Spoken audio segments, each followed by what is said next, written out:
محترم حاضرین، میرے لیے بڑی سعادت کی بات ہے کہ میں اس ادارے کا اور اس علاقے کا خاص کر زیارت کر رہا ہوں۔ اللہ تعالیٰ کا شکر گزار ہوں کہ اس نے یہ حسین موقع عنایت فرمایا۔ جناب کلیم انور تیمی حفظہ اللہ کا بھی دل کی گہرائیوں سے شکریہ ادا کرتا ہوں۔ شیخ اشفاق سلفی حفظہ اللہ کا بھی شکر گزار ہوں، آپ سب حضرات گرامی کا۔ میرا موضوع جیسا کہ آپ نے سنا جو مقرر کیا گیا ہے وہ ہے خطبہ جمعہ، اصلاح امت کا بہترین پلیٹ فارم۔ اس مقالہ میں جو عناصر ہیں جس پر میں گفتگو کروں گا وہ تمہیدی کلمات پہلے ہیں، اس کے بعد جمعہ کی تعریف ہے، لغوی اور اصطلاحی وجہ تسمیہ ہے، جمعہ کو جمعہ کیوں کہتے ہیں، اور جمعہ کی فضیلت ہے۔ پھر اس کے بعد خطبہ کی تعریف ہے، خطبہ جمعہ کی اہمیت اور فضیلت ہے، خطبہ جمعہ کے مواصفات، خطبہ جمعہ کے اندر کیا صفات ہونی چاہیے اس کا ذکر ہے، اور آخر میں جو صلب موضوع ہے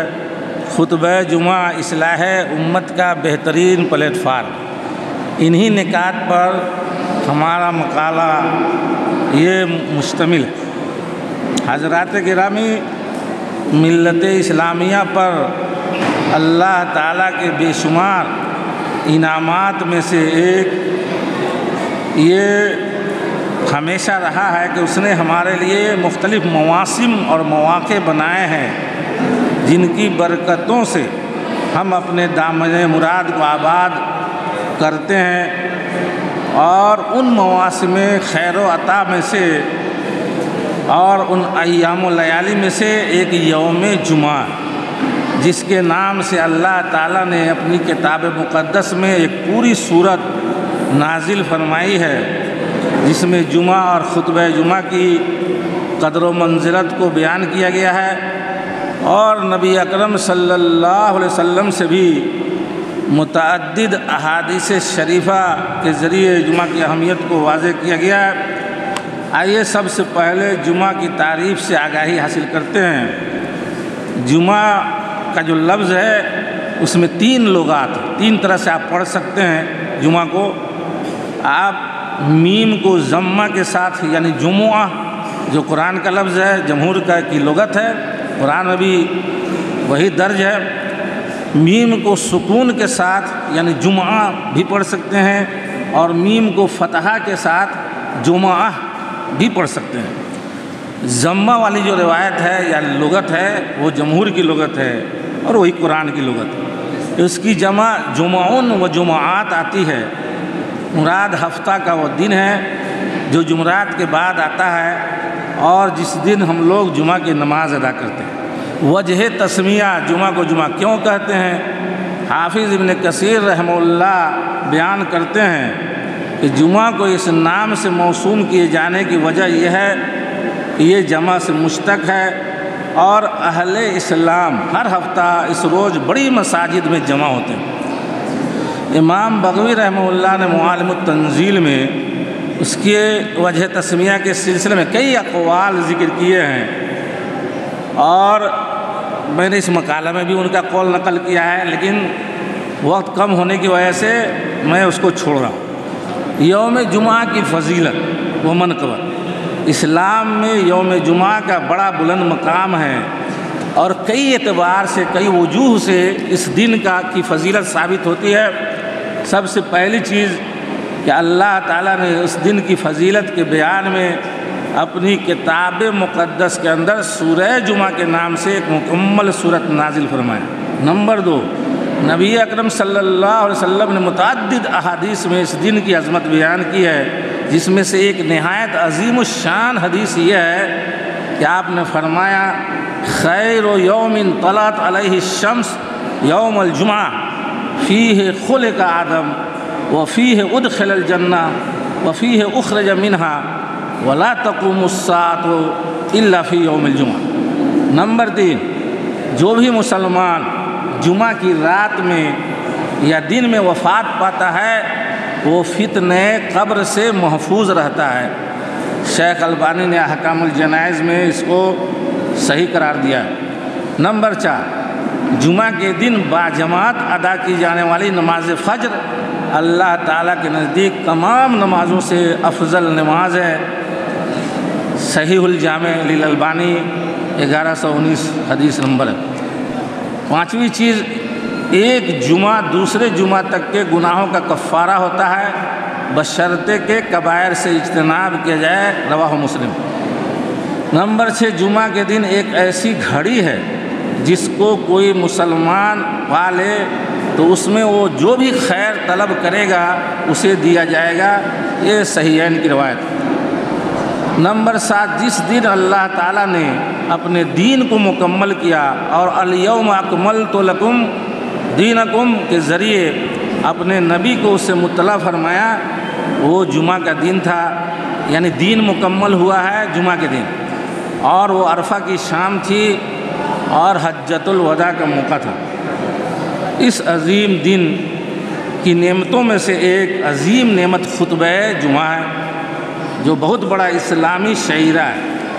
جو اللہ کے دین کی نشر و اشاعت کا اور اللہ کے بندوں کی اصلاح و تقویم کا مؤثر ترین ذریعہ ہے، اور جو جاہلوں کی تعلیم کا، غافلوں کی تذکیر و تنبیہ کا، گمراہوں کی ہدایت کا، گناہگاروں کی اصلاح کا، معروف کو پھیلانے کا اور منکرات کے ازالے کا کامیاب ترین وسیلہ ہے، جو خطیب کو بلندیوں پر متمکن کرتا ہے اور سامعین کے دامن کو خیر و سعادت سے آباد کرتا ہے۔ آئیے ہم اس کی فضیلت معلوم کرنے سے پہلے خطبہ جمعہ کا معنی دریافت کرتے ہیں۔ یہاں خطبہ جمعہ کی تعریف ہے کہ خطبہ مخاطبہ سے مشتق ہے، کیونکہ ایک خطیب اس کے ذریعے اپنے سامعین سے ہم کلام ہوتا ہے، اور بعض لوگ کہتے ہیں کہ یہ خطب سے مشتق ہے، جو کہ ایک عظیم معاملہ، عظیم حادثے کو کہتے ہیں، اور اس لیے اس سے مشتق مانا گیا ہے کیونکہ اہل عرب اہم ترین مواقع پر خطبہ دیا کرتے تھے۔ خطبہ جمعہ کی اہمیت و فضیلت یہ یہاں پہ میں نے پورا بیان کیا ہے۔ اس کے بعد خطبہ جمعہ کے مواصفات ہیں، اس کو بھی میں نے ذکر کیا ہے، بہت طویل ہے۔ آخر میں نے سماج و معاشرہ کی اصلاح میں خطبہ جمعہ کا جو کردار ہے اس کو بیان کیا ہے، لیکن تھوڑا ہم فضیلت ضرور بیان کریں گے۔ خطبہ جمعہ کے مواصفات سن لیجیے، مواصفات سننا بہت ضروری ہے، ورنہ خطبہ جمعہ کی افادیت ختم ہو جاتی ہے۔ جمعہ کے مواصفات میں سب سے پہلی چیز جو ہے، جو عام شرط ہے ہر عمل کے لیے، اخلاص، حسن نیت اور ارادہ خیر خواہی و نصیحت۔ اس کے علاوہ جو خطبہ کے اندر اس کی تیاری کے وقت جن چیزوں کا خیال کیا جانا چاہیے، اس میں سے پہلی چیز ہے کہ اس کا موضوع بہتر سے بہتر ہو، اور حال اور مقام اور وقت اور ضرورت کا اس میں خیال رکھا جائے، تاکہ خطبہ کو زیادہ سے زیادہ نفع بخش بنایا جا سکے۔ نمبر 2، خطبہ کا مقصد تقویٰ کی آبیاری اور ایمان کی ترسیخ اور عقیدہ آخرت کی تثبیت ہو۔ نمبر 3، القاء سے پہلے خطبے کو بہتر طریقے سے تیار کیا جانا چاہیے، اس کا استحضار ہونا چاہیے، موضوع کا استقصاء اور احاطہ کر لیا جانا چاہیے تاکہ کوئی نقص و خلل نہ رہے اور وہ خطبہ مفید ترین ثابت ہو سکے۔ نمبر 4، خطبہ کے اندر بہتر سے بہتر انداز و اسلوب اختیار کیا جانا چاہیے، جدت اور ابتکار ہو، احوال و ظروف کا اعتبار ہو، دلنشیں انداز بیان ہو، آیات قرآنیہ و احادیث نبویہ سے زیادہ استشہاد ہو، اور حسن عرض اور حسن خاتمہ ہو۔ خطبہ مرکز مگر مختصر ہو، غیر مخل ہو، سامعین کے مستویٰ و معیار فہم کے مطابق ہو، سامعین کی اکتاہٹ اور عدم دلچسپی اعلیٰ علمی اور ادبی خطابات کو بھی بے معنی بنا دیتی ہے۔ نمبر 6، جو بہت زیادہ خیال رکھے جانے کی چیز ہے، وہ یہ ہے کہ خطبہ کے اندر ذاتیات سے بحث نہ کی جائے اور نہ کسی خاص شخص یا خاص ادارہ یا ادارہ کے ذمہ داروں پر ہجوم اور حملہ کیا جائے، اور نہ ہر اڑتی پھرتی خبر کو تحقق اور تثبت کے بغیر موضوع گفتگو بنایا جائے۔ یہ تصرفات نہ حکمت کے دائرہ میں آتے ہیں اور نہ ان کو موعظہ حسنہ ہی کہا جا سکتا ہے، جبکہ اللہ تعالیٰ نے فرمایا ہے ادعو الی سبیل ربک بالحکمت والموعظۃ الحسنہ وجادلہم باللتی ہی احسن۔ حضرت علی رضی اللہ تعالیٰ عنہ کا قول ہے کہ حدث الناس بما یعرفون، حدث الناس بما یعرفون اتحبون ان یکذب اللہ ورسولہ۔ اسی طرح حضرت عبداللہ بن مسعود رضی اللہ تعالیٰ عنہ کا قول ہے، جس کو امام مسلم نے اپنے مقدمہ میں لکھا ہے، درج کیا ہے، صحیح ہے، 5 نمبر کی حدیث ہے امام مسلم شریف کی، ما انت بمحدث قوما حدیثا لا تبلغه عقولهم الا كان لبعضهم فتنہ۔ یعنی اس حدیث کا مطلب بیان کر دیتے ہیں کہ جب تم کسی جماعت سے ان کی عقل اور ادراک سے اوپر اٹھ کے گفتگو کرو تو یہ گفتگو ان میں سے بعض کے لیے فتنے کا باعث ہو سکتی ہے۔ اس لیے خاطب الناس علی قدر عقول، لوگوں کے عقول اور ان کے مدارک کے علم کے مطابق ہی خطاب ہونا چاہیے۔ اس کے بعد جو ہے اللہ تعالیٰ نے فرمایا ہے یا ایھا الذین آمنوا ان جاءکم فاسق بنبأ فتبینوا ان تصیبوا قوما بجہالہ فتصبحوا علی ما فعلتم نادمین۔ اے ایمان والو، اگر کوئی جھوٹا فاسق تمہارے پاس کوئی خبر لے کر کے آتا ہے تو اس کی تحقیق کر لیا کرو، ایسا نہ ہو کہ تم کسی قوم کو نادانی میں نقصان پہنچا دو اور تمہیں اپنے ہی فعل پر شرمندہ ہونا پڑے۔ ان تمام نصوص کو ہمیشہ سامنے رکھنا چاہیے، اور خطبہ کے اندر اگر چاہتے ہیں کہ خطبہ اثر پذیر ہو، معاشرے پر اس کے اثرات پڑے، تو یہ جو نصوص بیان کیا آثار صحابہ کے، ان کا ہر خطیب کو خیال رکھنا چاہیے۔ سماج و معاشرہ میں اصلاح ہے، خطبہ جمعہ کا کردار۔ نبی اکرم صلی اللہ علیہ وسلم کے خطبہ جمعہ کا گہرائی سے جب مطالعہ کیا جائے تو معلوم ہوگا کہ خطبہ جمعہ کی فرضیت کا اصل مقصد ہی سماج و معاشرہ کو دین و عقیدہ سے جوڑے رکھنا، اسلامی خطوط پر ان کی تشکیل کرنا، اللہ کے کلمہ کو بلند کرنا، کفر و شرک کے خلاف برسر پیکار رہنا، باطل عقائد و افکار سے قوم مسلم کو متنبہ کرتے رہنا، اور